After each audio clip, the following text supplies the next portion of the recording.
Not a good day on Wall Street. If you are in the market to buy a house, but you've been worried that the housing market might crash right after you get in, you're not alone. That worries a lot of people who are shopping right now, but waiting could cause you to miss out on the home that you want. So you're just kind of caught there in the middle. Here to talk more about how to navigate this current housing market is financial expert and author of Good Money Revolution, Derrick Kinney, back with us once again today. Hey, Derrick. Hi, Jason. Good to see you. Good to see you, too. This is a real conundrum for a lot of people, and you almost hear people, and I talk to real estate agents all the time who say, they'll hear people say this for months, even a year or longer, and they're sitting on the sidelines and prices are changing and they can't really quite decide what to do. Why do you think it is that some people are saying that the housing market is not likely to crash? That would be good news to somebody who says, I'm going to just go ahead and go for it and get a house. Why is it not likely to crash? Well, there's so much anxiety around buying a house, and I think this news provides some comfort to people to say, look, this is not like the Great Recession back in 2009. Think back to what caused that. It was precarious lending practices. Anybody who could really fog a mirror, if you will, could get a house, but they couldn't always pay for it, and it took a couple years for that bubble to burst.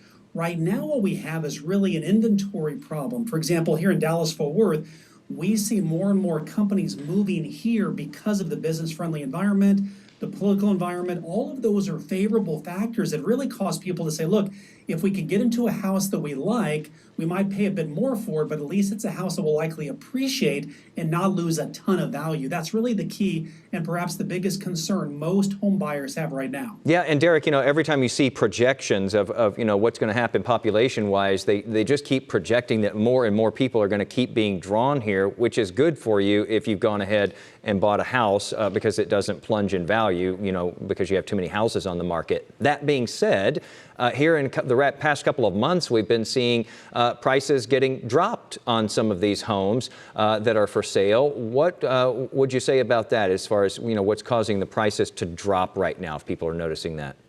Yeah, one of the things that we're finding now is because interest rates are rising up, it's pricing out some of the people who were just on the edge with their budget to sort of squeeze into a mortgage payment. Because the rates have gone higher, it's priced them out, which has caused an entire new segment of housing to be available for people thinking, I'm going to list it today, it'll be sold by 5 o'clock this afternoon. Those days are gone. Maybe it's tomorrow by 5, but the bottom line is it gives people a chance that really have money that can pay for it, that have a good credit score, have worked hard to preserve and protect that. This could be a good buying opportunity if the house is in the right location, in an area that's likely going to appreciate, and it's in an established neighborhood where there's some comps over the past 5 years, not just the red hot past 2 years. And some of what I've heard is, you see those price drops happening in the market. That's in some cases, sellers facing reality. They had come onto the market to sell their house and saying, my neighbor sold for X number of dollars, 6 months ago, and realtors are saying this is not the same market 6 months later. So they're adjusting those prices down. That doesn't necessarily mean it's going to continue that downward trend. Let's talk about someone who is looking for a dream home right now. What would be your advice as far as smart moves that they should make as they're looking for that home? Well, Jason, one thing we know is that people have FOMO, the fear of missing out, and social media only amplifies that. If you look at the YouTube videos, you could buy the house, double it tomorrow when you're on to the next path to riches. You want to know, why are you buying your home? Are you buying it as your primary residence? Or are you buying it to use as a VRBO or an Airbnb as a short-term rental? Or are you buying it to maybe buy it and flip it? All of those reasons will lead you then to pick a different type of home. Here's the bottom line, though, is you want to pick a good location. You want to pick where it's near high traffic entertainment areas where your home becomes a destination if you choose to rent it out. But if you want to live in it for a long time, is this a long-term play? How has the neighborhood done back in 2009, for example, and past down cycles? That gives you a good perspective as to how your neighborhood might do if the market repeats another down cycle in the future. We hear a lot about investing in real estate, Derrick. It can have its own pitfalls, but also its big payoffs. What are the biggest mistakes that you would tell people to avoid if they're trying to get into that? The bottom line is the deal has to be best for you and your budget. Just because your buddy and your friends down the street bought a house and it worked well for them doesn't mean it's going to be the ideal situation for you. I care about you and your money. I want to make sure you don't overextend yourself. You don't buy a house that you can't afford.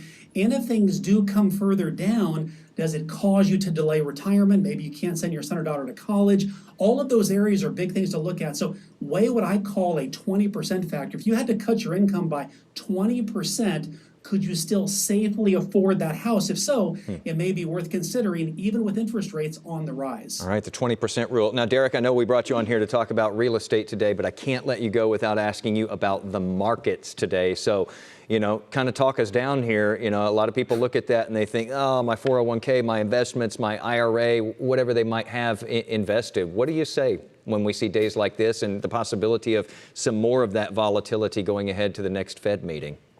Well, let me be a voice of reason for the viewers right now, Jason, and say, look, we didn't underestimate this situation. In other words, this was in the making. If we saw inflation numbers even a teeny bit higher, they were today 0.1%, which in most markets is nothing. But right now, every little decimal point is scrutinized. We may see the market bounce back up a bit tomorrow, but I think until the Fed meets, investors should double buckle and brace themselves. We're likely going to be in for quite a bit of volatility. What I would say, though, is historically, the market's low is about 54 days before the Fed stops raising rates. So the game right now, Jason, is when the Fed stops raising rates, if you have money in the market, then you're probably going to be on the winning side. But riding this out until then can feel like that choppy airline flight where it never gets better until you land. I like what you say there, double buckle. Okay, we'll have to remember to buckle that second one. Derrick Kinney, financial expert and author of Good Money Revolution. Thanks for talking us down and keeping us, doing okay today, especially when we're looking at those numbers. Appreciate it, man.